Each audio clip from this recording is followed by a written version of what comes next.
When we first met Clyde Bailey, he had just launched what he hoped would be a long career.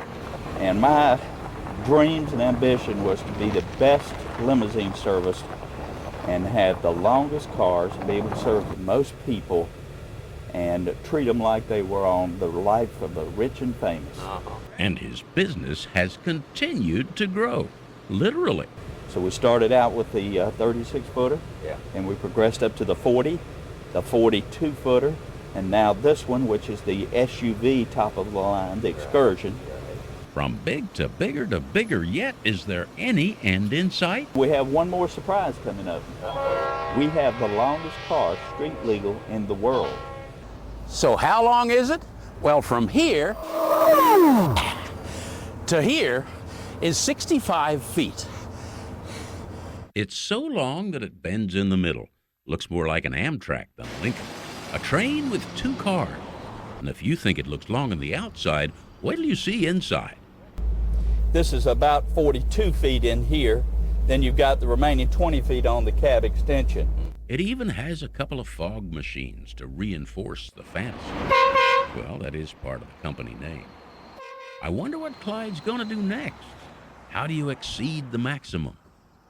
Maybe doing that is his fantasy. Roy Ackland, Fox 8 News. A pull of the trigger can bring back many memories. Oh yeah, I'll have guys coming over here and they want to look at the toy guns, and we'll start shooting a few caps, and they'll smell that smell. There's nothing like it, that smell of those caps firing, and they'll say, man, that reminds me of Christmas 1956. And it's just nothing like it. It just instantly takes you right back to when you were a kid on Christmas morning. Don Raker grew up in the days of Roy Rogers, the Lone Ranger, and Hop-Along Cassidy. Yeah, this is me in my hoppy outfit. I thought I was a cowboy hero, you know. Those are the guys I saw in the movies, and it was a different time. There was an innocence then that I don't think we'll ever find again.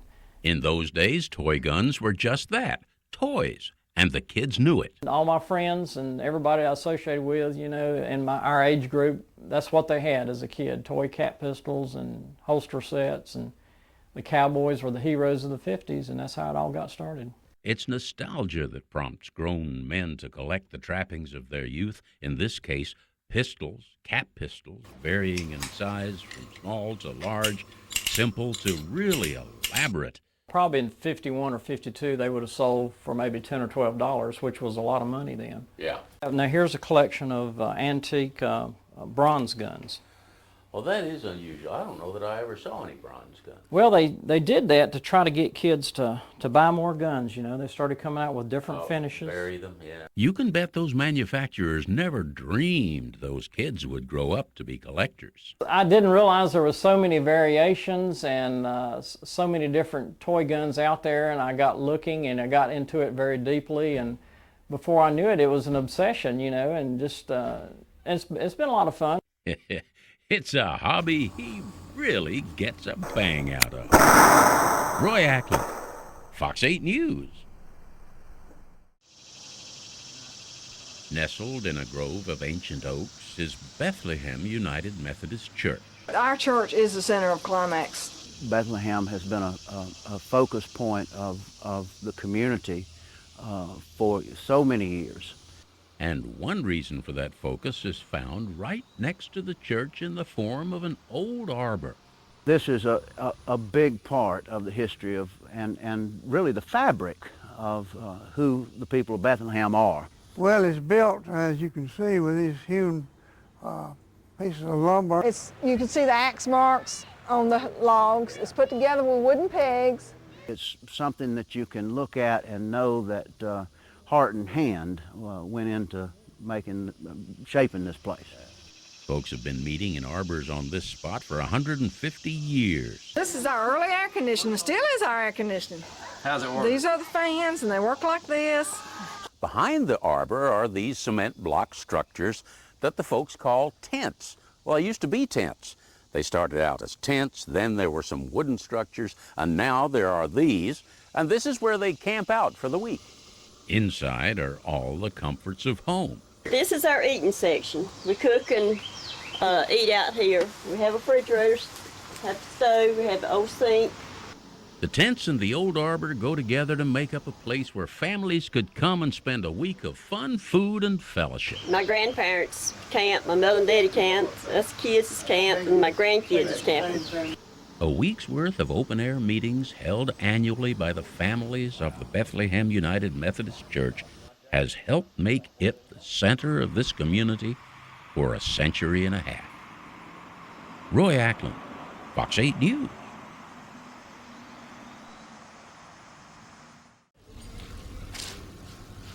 It was a cold winter day when we first met Judy Tubs. She was working on a carousel horse, very much like those found on the Denzel Carousel in Burlington. The authentic wooden ones now are all antiques.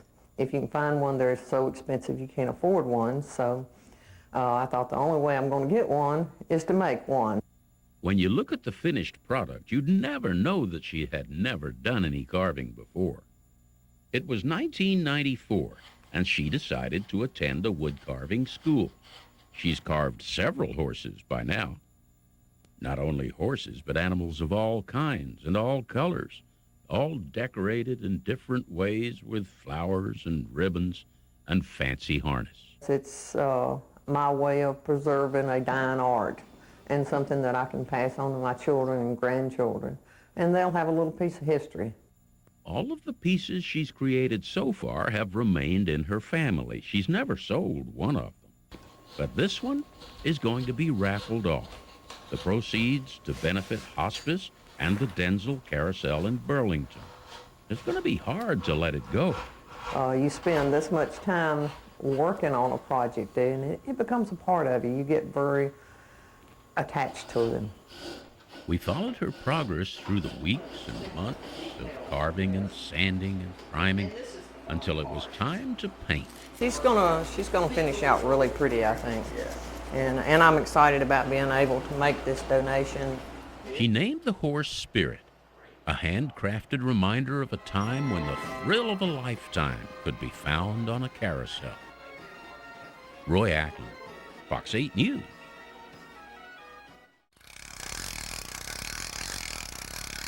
Young ones in that one. Every year, Danny Royster rejoices at the return of the occupants of his hundreds of nesting gourds, the purple martins. This is my stress relief. Yeah, that's true. My yard and these birds are my stress relief. Danny also pioneered the use of a false chimney to encourage the nesting of chimney swifts. But I think his favorite bird of all has to be the hummer. It's like a swarm of bees. It is. It's like a swarm of honeybees, literally. The porch of Danny's house is where the hummers like to hang out, so naturally it's the best vantage place for watching them. I guess I like to see just how many, or roughly how many, I can draw in before they migrate south in the fall. And he says the secret to attracting more hummers is more feeders. I've got 8 going right now. The birds have summered here and raised their young, and now they're fueling up for a long voyage across the Gulf of Mexico.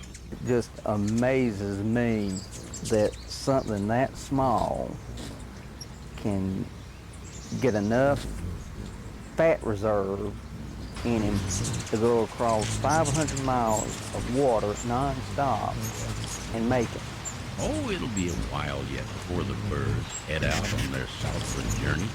But until they do, Danny Royster will be right here, keeping them fueled for their flight. Roy Ackland, Fox 8 News.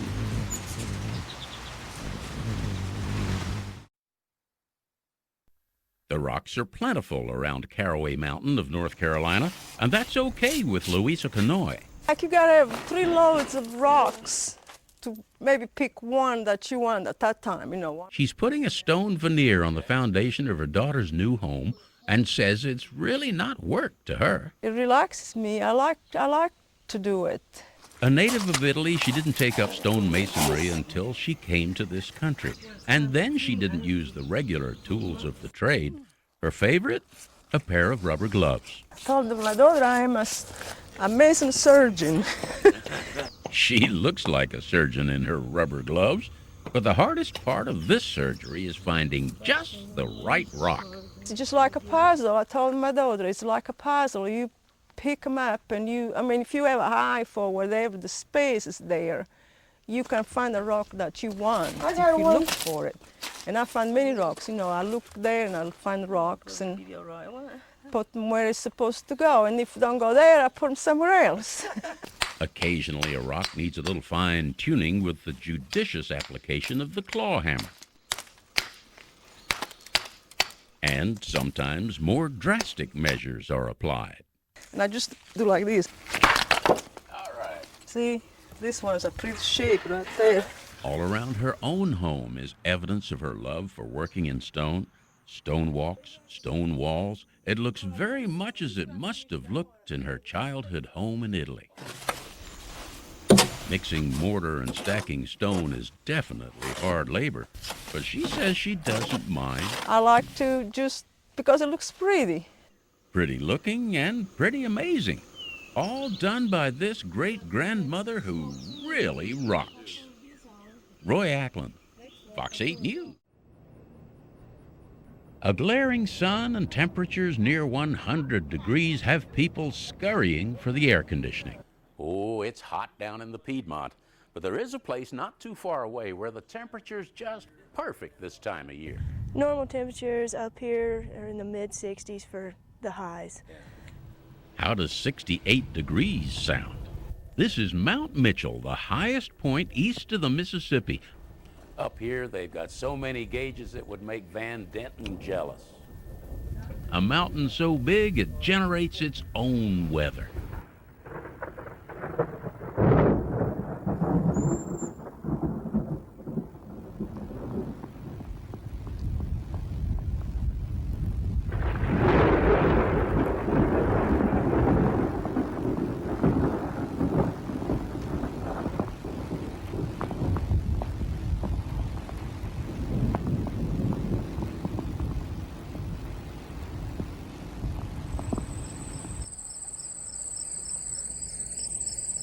The weather is constantly changing, which keeps the visitors guessing. You see a lot of folks getting out of their vehicles and in their shorts and their tank tops and jumping out and trying to find a sweatshirt or some long pants. So if you're looking for somewhere cool, here's my suggestion. Away up among the clouds, on the mountaintop, where there's all different kinds of weather to be found except one. Hot. Now, how cool is that? Roy Ackland, Fox 8 News. Dr. Bob Dellinger is a family practice physician in Thomasville, North Carolina.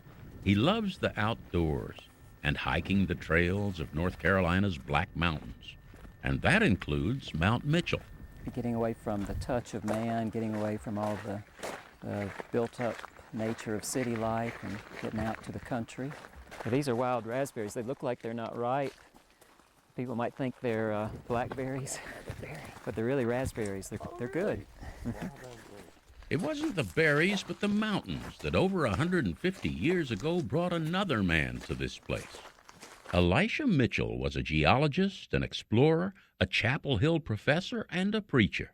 Well, Mitchell was 42 years old when he first came up here in 1835. And that's when he showed that Mount Mitchell was the highest mountain in eastern America, higher than Mount Washington in New Hampshire, which at that time everybody thought was the highest. Well, this is eastern America's highest spot, 6,684 feet above sea level. Mitchell's claim stood for many years until a former student, Thomas Klingman, said he'd found a higher peak. This brought Mitchell back to the Black Mountains to defend his reputation. Unfortunately, though, it was on this trip that Mitchell apparently lost his way, slipped on a mossy rock, and fell to his death down a waterfall. When I did a little research and read that story, I thought the drama of it was something that people would want to read about and would want to hear about. So Dr. Dellinger wrote the book, based on the facts as he learned from his research. A compelling story of adventure and conflict and finally the tragic death of the man whose name identifies the tallest mountain east of the Mississippi. Roy Ackland, Fox 8 News. Hey, babies. Lara Boudreau is headed out, bucket in hand, to milk her goats. You want to get milk? Her small herd of goats often produces more milk than her family can consume. There you go. There's the milk. So she figured out a way to use the surplus. I found out that my cousin Becky had a recipe that was my grandmother's for soap. So I started making goat's milk soap. The milk just goes right into the base. She says the fat from the goat milk is good for your skin. And then she adds something to make it smell good as well. You want to smell that? Oh. It's good stuff. Oh, yeah, your sinuses just open right It's up. good.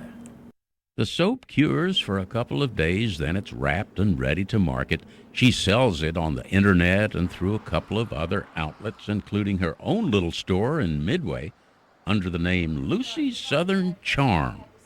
But her name's Lara. When I was a little girl, my grandmother called me Lucy Goosey. That's all I was Lucy Goosey.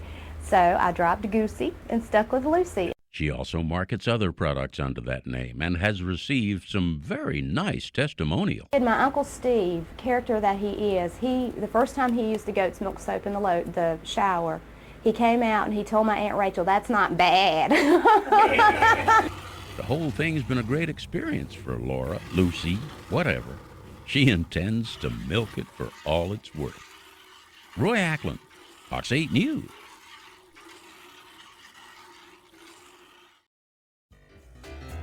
Ryan Short has been a magician ever since he saw his first magic act. It just sparked an interest in me, and I said, wow, that's neat.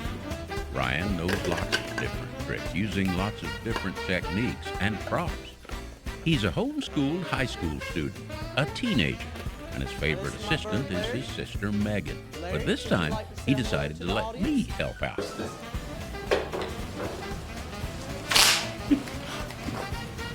Gee, I'm good. And magic's not his only art. He's a right fair juggler, too. Well, one Saturday, I was just sitting around the house, and I said, you know what, I'd like to juggle. So I just took one golf ball, and I started just to toss around the golf ball, and I kept on adding more, and by the end of the day, I learned how to juggle 3 balls. And he's an accomplished balloon artist. My favorite thing out of the whole thing is just seeing everybody smile. That's the thing that gets me the most. I really like it when I put a smile on somebody's face. I love it. And you know what? It's just a great hobby and maybe even future career. It may be because he already does his acting profession. There's no telling what tricks he's got up his sleeve. Roy, would you like to help me on my next trick? Yeah. It's my latest one yet. Are you ready? Yeah. All right.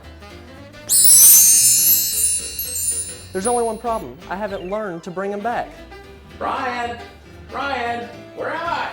Reporting from somewhere, Roy Ackland, Fox 8 News. Ryan.